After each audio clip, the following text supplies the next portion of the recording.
Once there was a boy who arrived at the legendary painter Lippi's doorstep. His father wanted the child to receive training in painting, and Lippi obliged.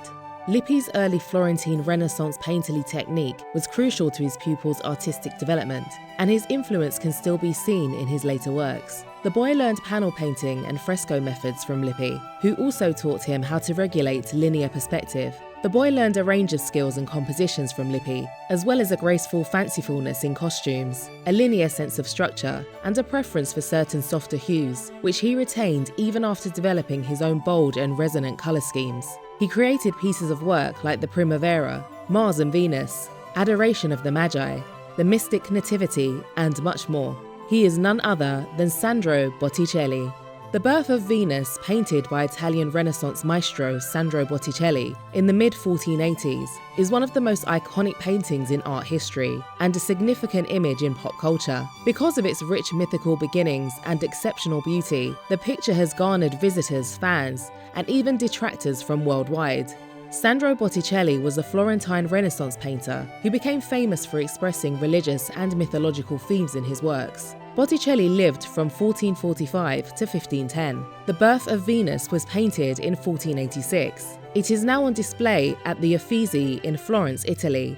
Zephyrus, the god of the winds, and the breeze aura blow her towards the coast, while a whore of spring sits on dry land. Poised to throw a garment embroidered with flowers around Venus to cover her, the goddess has a fair distance about her thanks to a mournful stare concealed behind heavy eyelids. Her excellent modelling and white flesh colour give her a statue-like demeanour. Her physique has slightly atypical proportions, such as an extended neck and an overlong left arm. Venus, as shown by Botticelli, is a stunning woman with soft, delicate skin and golden locks. The goddess of beauty is born into the world, and the viewer is present to witness this act of creation. The winds shower her with flowers and a golden heart, and the orange bloom on the tree in the middle ground is likewise fringed with gold, as she steps to get off her gilded shell. This early Renaissance painting appears to have completely altered our perceptions of the female body regarding divine elegance, romance, and intricacy. The masterwork, in particular, is frequently paired with Botticelli's other large-scale painting, the Primavera,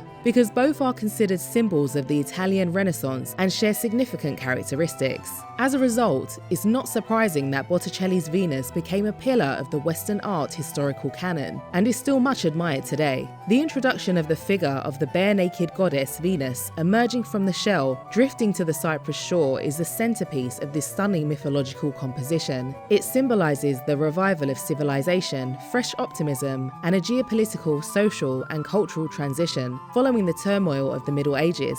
Despite several analyses available in ancient and current writings, it is impossible to establish a perfect reading of the imagery. According to many art historians, the critical source for correctly decoding Botticelli's The Birth of Venus painting is Neoplatonic interpretations, which say that Botticelli meant to depict the Neoplatonic idea and meaning of divine love in the shape of a nude Venus. The Venus scene can be linked to the conventional iconography of Christ's baptism, which marks the beginning of his earthly ministry. The picture also serves as an allegory of Renaissance Neoplatonist beliefs. Scholars, historians, and other specialists have offered a range of additional explanations for the Birth of Venus. The picture was inspired by a Homeric poem by the Greek writer Demetrius Chalkokondyles and published in Florence in 1488. It was linked to the Venus Anadyomene, or Venus rising from the sea, a lost gem of the artist Apelles recorded by Pliny the Elder. Another theory is that the artwork was to impress Lorenzo de' Medici, the influential Medici clan leader. The Venus in this painting, as well as in La Primavera, is said to be based on Simonetta Cattaneo Vespucci, Giuliano de' Medici's and his elder brother Lorenzo's reputed mistress. Was it just a fluke that Simonetta was born in the Italian coastal town of Porto Venere, which means Port of Venus in English? Associating Lorenzo's mistress with Venus sparked a frenzy of other associations, culminating in comparing Lorenzo to Alexander the Great.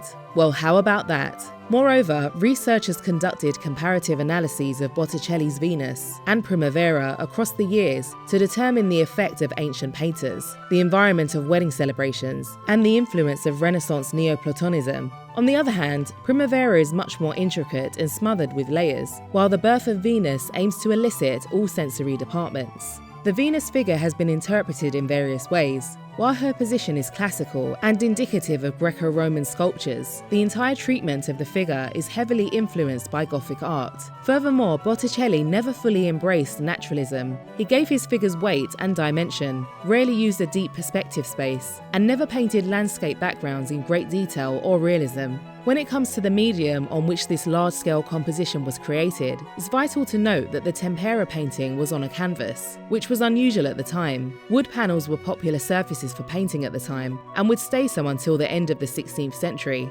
Painters, on the other hand, were beginning to adopt canvas, because wooden boards inclined to warp in humid climates like Venice. They functioned well there. Canvas was likewise less expensive than wood, but it was also less formal, making it more suitable for paintings displayed in non-official venues.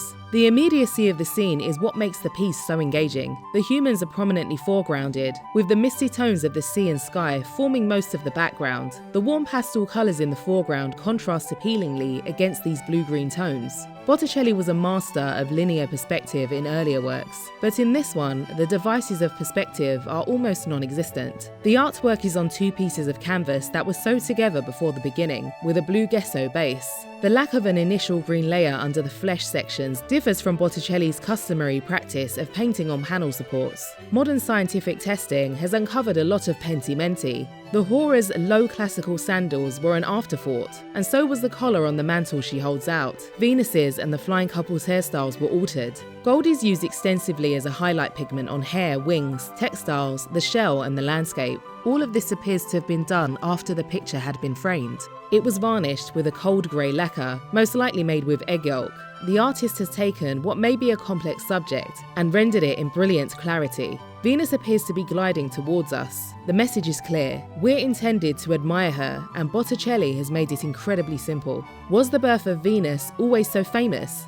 Not at all. The painting was only unearthed in the 19th century, after decades in obscurity. Botticelli's masterpieces were already overlooked in his final years. In the art world, the artist had a lot of competition. He was eclipsed by famous figures like Michelangelo and Leonardo da Vinci. Botticelli had a moral and artistic crisis during the political turbulence that put Catholic zealot Savonarola in the leadership of the Florentine government. He may have also participated in the 1947 bonfire of the Venetes, where he burned several of his own non-religious paintings. Fortunately, Botticelli's Venus birth was not one of them.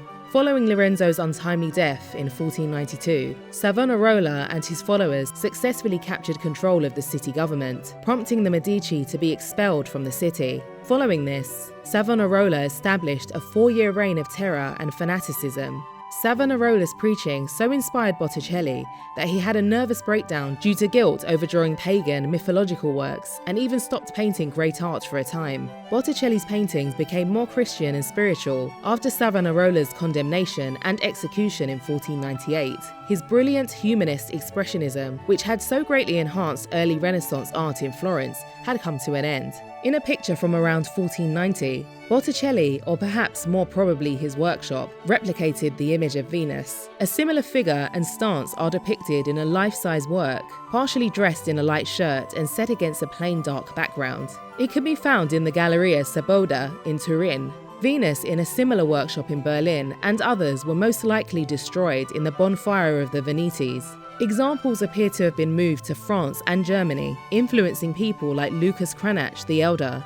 In his Calumny of Apelles, Botticelli adapted the image of Venus for a bare personification of truth more than a decade later. The figure's gaze is also skyward, and one hand is raised, pointing to heaven for justification. The overall effect is quite different. Simply put, there were highs and lows in Botticelli's life and career as a painter. However, that did not stop his talent from being recognized worldwide for generations. He is an inspiration for young artists, thanks to his immortalized paintings.